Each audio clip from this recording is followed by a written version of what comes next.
저는 몇 번의 임종을 경험한 적이 있어요. 우리 성도님 한 분은 제 품에서 임종을 맞기도 했습니다. 분명한 것은 예수 믿는 사람은 이 세상을 떠날 때 두려움이 없다라는 겁니다. 이혜령 선생의 아드님이 아버지의 임종 장면을 통해 보았듯이 우리 성도님 중 한 분은 암투병으로 정말 그 마지막에는 견딜 수 없는 고통 속에 있었습니다. 진통제를 맞아도 진통제의 효과를 보지 못할 만큼 고통스러워하셨어요. 그런데 마지막 임종을 앞두고 나서는 너무너무 평안하시고 얼굴이 천사처럼 변하셨고, 임종 후에 그의 모습은 진짜 천사 같다, 그렇게 표현해야 맞을 겁니다. 호바두스라는 영화에 보면은 네로 황제가 사자에 물려 죽은 그 기독교인들을 원형 경기장 아래에 쓰러져 있는 그 시체들을 이렇게 와서 살펴보잖아요. 그런데 하나같이 다 웃고 죽었거든요. 그래서 이놈도 웃고 있네, 이놈도 웃고 있네, 그렇거든요. 그게 바로 우리 예수 믿는 사람의 마지막에 임종 장면이에요. 죽음이 어떻게 생겼는지 한번 봐야겠다라는 표정이었다. 아주 재미있는 걸 본 듯 했고 어찌 보면 황홀하기까지 한 얼굴이었다. 아버지가 뚜려져라 한 곳을 바라보셨기에 나도 그의 얼굴을 계속 바라봤다. 30분 동안이었다. 죽음의 순간 뚜려져라 바라보셨는데 뭘 바라보셨을까요? 그리고 무엇을 보셨기에 얼굴이 황홀한 표정이었을까요? 이 세상을 떠날 때는 죽음이 가장 두려운 거잖아요. 누구나 다 이렇게 천사의 얼굴처럼 가시는 거 아닙니다. 어려서 종종 얘기를 들었어요. 시아버님이 돌아가신다든지 아니면 할머니가 돌아가신다든지 그랬을 때 무서움증 든다, 저희 시골에서는 그렇게 말합니다. 그래서 며느리들이 예전에는 방 안에다가 시신을 모셔두잖아요. 그 방 안을 들여가지 못해요. 왜냐하면 마지막 돌아가신 그 모습이 너무 무섭게 돌아가십니다. 분명하게 이 마지막 임종 모습을 보면은 우리가 천국이 있고 지옥이 있다라는 것을 분명히 알 수가 있습니다. 제가 하나님께 받은 사명은 여러분을 천국까지 인도하는 일이고, 나아가서는 아직도 저 밖에 있는 수많은 하나님의 백성을 하나님께로 인도하는 일입니다. 저는 여러분 모두가 다 천국에 들어가기를 원합니다. 그런데 성경을 읽어보면 이 땅에 수많은 교회가 있고 수많은 교인이 있지만 그들 모두가 다 천국에 가는 것은 아니라고 그렇게 분명하게 말씀합니다. 저는 이것이 안타깝고 때로는 두렵기도 합니다. 저는 어떻게 해서든지 우리 우남신앙교회 성도들만은 모두 다 천국에 들어가야 되고 또 그렇게 되기를 기도하고 있습니다. 그렇게 될 줄로 믿습니다. 성경의 구약은 그림자이고 신약은 실체입니다. 예수는 구약 성경의 예언대로 오셨고 예언대로 사셨다가 예언대로 가셨습니다. 예언대로 십자가에 달리셨고 예언하신 대로 3일 만에 부활하셨고, 그리고 아직 이루어지지 않은 예언의 말씀대로 이 땅에 다시 오십니다. 오늘 읽은 본문에서 사도 바울은 구약의 사건들을 거울로 삼아서 우리 자신의 신앙의 문제점을 고치고 바로잡으라고 그렇게 말씀하고 있습니다. 사도 바울이 제시한 구약의 사건들은 놀랍게도 우리에게 구원의 길을 가르쳐주는 말씀들입니다. 이스라엘 백성들이 애굽에서 나와 광야길로 접어들자마자 하나님은 이들과 함께 하셨습니다. 함께 하신다는 것을 두 눈으로 보게 해주셨어요. 낮에는 구름 기둥으로, 밤에는 불 기둥으로 하나님의 임재를 보여주셨습니다. 하나님은 구름 기둥과 불 기둥으로 이스라엘 백성이 가나안 땅에 들어가기까지 함께 하셨습니다. 가나안은 영적으로 천국이잖아요. 애굽에서 나와 광야길로 접어들었는데 앞에 홍해가 가로막고 있는 겁니다. 뒤돌아보니 뒤에는 애굽 군대가 추격해 오고 있습니다. 풀어준 노예를 다시 붙잡으려고 애굽 군사들이 병거를 타고 추격해 오는 겁니다. 앞에는 바다가 가로막혀 있습니다. 모두 두려웠을 때 하나님은 모세에게 너의 지팡이를 홍해바다를 향해서 내밀라, 하나님 말씀대로 했더니 홍해바다가 양쪽으로 쫙 갈라져, 그리고 마른 땅이 쭉 난 겁니다. 그 마른 땅을 통과해서 바다를 건넜습니다. 이스라엘 백성이 바다를 건널 때도 오늘 사도 바울의 말씀에 보면 구름과 바다에서 세례를 받고 구름 기둥이 있었다라는 거죠. 이스라엘 백성이 바다를 건너가고 있는데도 구름 기둥이 함께 가는 거죠. 그리고 바다에서 세례를 받고, 이 기적은 새벽에 일어난 겁니다. 한밤중에 바다를 걷는 것이 아니라 새벽에 바다를 걷는 것이죠. 사도 바울은 이 사건을 이스라엘 백성이 홍해바다에서 세례를 받은 것이라고 그렇게 말씀합니다. 이스라엘 백성은 하나님 보호 아래서 광야에서 40년을 삽니다.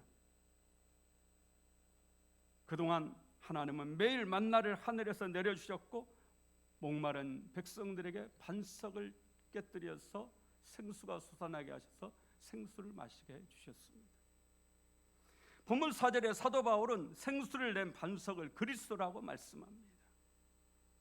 그러니까 본문의 3절에 신령한 음식과 4절에 신령한 음료는 예수님의 살이요 예수님의 피라고 말씀하는 것이죠.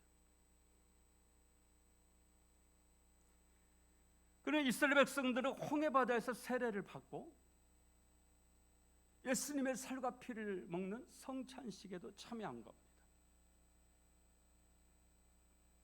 그런데 세례를 받고 성찬에 참여한 이 이스라엘 백성들이 가나안에 들어가느냐? 못 들어간다라는 거죠. 그 중에 다수는 가나안에 들어가지 못합니다. 두 사람만 여러분 알다시피 누구와 누구예요? 여호수아와 갈렙만 가나안 땅에 들어가죠. 이 말씀이 오늘 우리를 놀랍게 하는 거죠. 우리가 예수 믿고 세례받고 성찬식에 참여한다고 해서 그게 우리의 구원의 보장이 아니라는 거예요. 내가 예수 믿고 세례받았으니까, 내가 성찬식에 떡과 포도주도 먹고 마셨으니까 나는 이제 구원받았다, 아니라는 얘기입니다.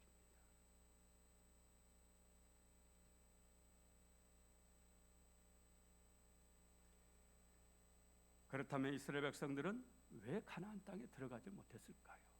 세례도 받고 성찬식에도 참여를 했는데. 5절 함께 읽읍시다. 5절. 그러나 그들의 다수를 하나님이 기뻐하지 아니하셨으므로 그들이 광야에서 멸망을 받았느니라. 많은 숫자를 하나님이 싫어하셨다, 이런 의미가 아니에요. 그들의 다수가 하나님이 기뻐하지 않는 그런 일을, 그런 행위를 했다라는 겁니다. 왜 이들이 가나안에 못 들어가고 광야에서 멸망했느냐? 하나님이 기뻐하지 않는 삶을 살았다라는, 그런 행위를 했다라는 겁니다. 그러면서 사도 바울이 그들이 무슨 일을 행했기 때문에 하나님이 기뻐하지 않으셨는지를 뒤에 말씀합니다. 그게 바로 7절이에요. 그들 가운데 어떤 사람들과 같이 너희는 우상 숭배하는 자가 되지 말라. 기록된 바 백성이 앉아서 먹고 마시며 일어나서 뛰논다 함과 같으니라. 출애굽기 32장 금송아지 사건이죠. 이 사건으로 3,000명이 살해가 됩니다. 3,000명이 죽죠. 8절에 그들 중에 어떤 사람이 음행하다가 하루에 23,000명이 죽었나니 우리는 그들과 같이 음행하지 말자. 민수기 25장의 바알보올 사건입니다. 앞에는 금송아지 사건이고 그 다음에 8절은 바알보올 사건이에요. 바알보올이라는 뜻이 부월의 바알, 그런 뜻입니다. 이스라엘 백성들이 모함 여자에게 홀려가지고 모함 여자들과 함께 음행을 하면서 바알에게 제사를 지는 거죠. 이 바알 제사에는 제사 의식 속에 음행이 들어있단 말이죠. 여러 번 설명을 드렸지만 바알과 아세라가 있죠. 바알은 남편이고 아세라는 아내입니다. 이 가나안 사람들은 비가 언제 내려오느냐? 바알과 아세라가 관계를 가질 때 비가 온다고 생각을 했어요. 그러면 바알과 아세라가 관계를 갖게 만들어줘야 비가 오는데, 비가 와야 풍년이 드는데, 그러려면은 자신들의 음란한 행위를 보여주면서 바알을 음란한 마음을 일으키게 해요. 우리로 말하면 음란 동영상을 보게 하는 거예요. 제사 의식 속에 그게 있는 겁니다. 그런데 이스라엘 이 남자들이 이 모압 여자들과 바알에게 제사를 지내면서 그런 행위를 했다라는 겁니다. 그래서 2만 3천 명이 죽었습니다. 9절에 그들 가운데 어떤 사람이 주를 시험하다가 뱀에게 멸망하였나니 우리는 그들과 같이 시험하지 말자. 민수기 21장 노뱀 사건입니다. 하나님 원망하다가 수많은 사람들이 뱀에 물려 죽어가죠. 그때서야 이스라엘 백성들이 모세에게 달려와서 제발 하나님께 기도해서 우리를 살려달라. 하나님께 기도하니까 하나님이 너는 놋으로, 놋은 다른 저기로는 굴이라고 말하죠. 구리뱀이라고도 하고 놋뱀이라고도 하죠. 놋으로 뱀을 만들어서 장따 위에 높이 달라. 그리고 누구든지 그것을 보는 자마다 살리라. 예수님은 요한복음 3장 14절에서 이 사건을 인용하시죠. 모세가 광야에서 뱀을 든 것 같이 인자도 들려야 하리니. 죽어가던 수많은 사람들이 장대 위에 달린 그 뱀을 보는 자마다 다 살았습니다. 오늘 마찬가지로 죽을 수밖에 없는 그 누구도 십자가에 달리신 예수 그리스도만 바라보면 산다라는 영적 의미가 들어 있습니다. 10절에 그들 가운데 어떤 사람들이 원망하다가 멸망시키는 자에게 멸망하였나니 너희는 그들과 같이 원망하지 말라. 사도 바울은 이스라엘 백성들이 왜 천국에 못 들어갔느냐? 하나님이 그들을 기뻐하지 않으셨기 때문이다. 그런데 그 이유를 읽어보면 하나님이 그들을 기뻐하지 않으신 까닭이 사실은 이스라엘 백성들이 하나님을 기뻐하지 않았다라는 것이에요. 이걸 알 수 있어요. 사도 바울이 열거하는 이 모든 죄들이 전부 하나님과의 관계 속에서 이루어지는 죄입니다.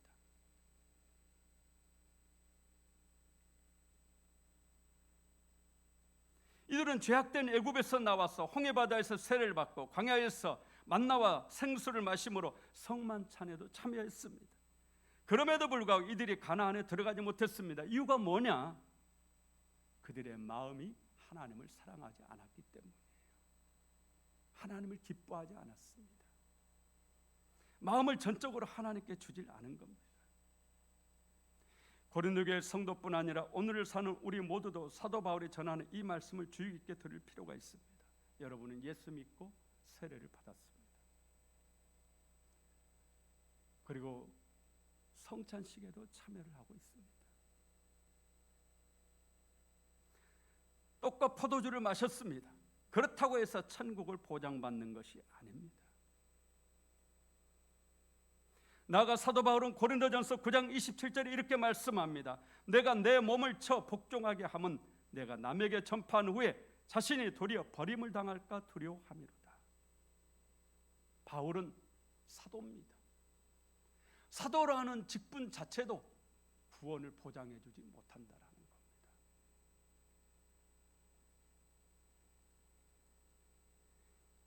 이제 이 사도 바울의 말씀을 통해 오늘 우리 자신을 살펴봅시다. 예수 믿고 세례 받았습니다. 성찬식에서 떡과 포도주도 마십니다. 교회에서 목사여 장로입니다.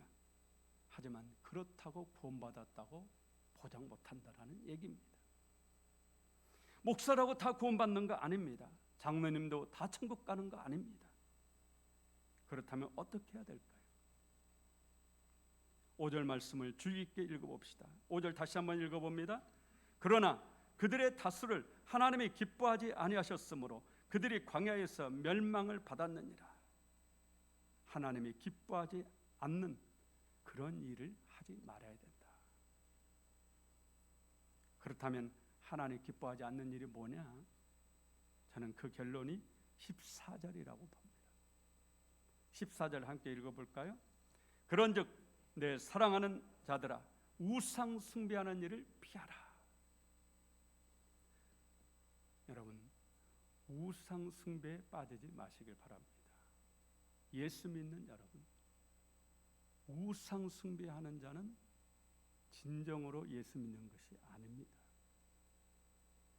우리가 살다 보면 이런저런 크고 작은 죄를 짓게 됩니다. 우리가 이런 죄들도 날마다 회개하며 고쳐나가야 됩니다. 하지만 우상 숭배는 하나님이 가장 미워하시는 죄입니다. 예수님은 우리의 신랑이시고 우리는 예수 그리스도의 신부입니다. 신부에게 있어서 최고의 덕목이 뭐냐? 순결이죠. 우상 숭배는 영적 간음입니다. 신랑 되신 예수님 마음에 가장 큰 상처를 주는 겁니다. 예수의 신부인 여러분은 무슨 일이 있어도 일편단심 오직 예수여야 됩니다. 우리가 가룟 유다도 생각을 해보십시다. 가룟 유다가 얼마나 열심히 있었으면 그 수많은 무리 중에서 예수님이 12명을 뽑을 때 가룟 유다를 선택을 하셨겠어요. 처음부터 예수님의 배반자로 가룟 유다를 선택했겠습니까? 그렇다면 주님이 나쁘신 분이죠. 그럴 리가 없습니다. 그 많은 무리 중에서 정말 열심히 있었습니다. 그래서 그 열심히 눈에 띄어서 분명히 주님이 가룟 유다를 선택을 하셨을 겁니다. 요한복음 13장을 읽어보면 가룟 유다는 세족식에 참여해서 예수님이 가룟 유다의 발을 씻겨줍니다. 떡과 포도주를 마십니다. 이것은 너희를 위하여 흘리는 바 나의 피, 곧 언약의 피니라. 예수님의 피인 포도주도 마십니다.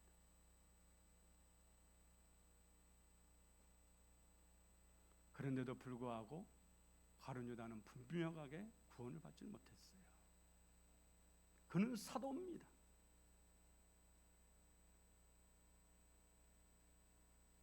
그것도 예수님이 직접 선택한 사도입니다. 그런데도 그는 천국을 못 갔습니다. 우리는 왜 그런 줄을 잘 알고 있죠. 가룟 유다는 예수님보다 돈이 더 좋은 사람이죠. 재물, 헬라어로 맘몬이라고 그럽니다. 맘몬은 재물의 신이에요.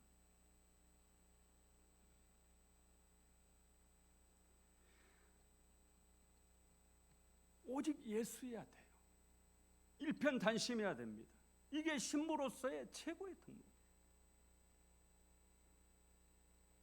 일편단심은 오직 예수여야 됩니다.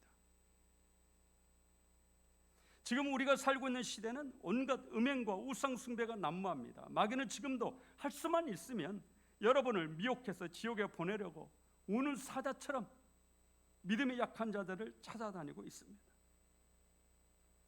하지만 우리가 자연에서 한 가지 신비한 것을 찾을 수 있어요.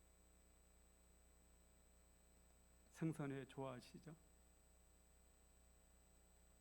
바다에 사는 물고기를 잡아서 여러분이 생선회를 드시잖아요. 회 맛이 짭니까? 안 짭니까? 물고기는 그 짠물 속에 바다 속에 살아도 그 바다에 동화되지 않습니다. 우리는 필연적으로 이 세상에 살 수밖에 없습니다.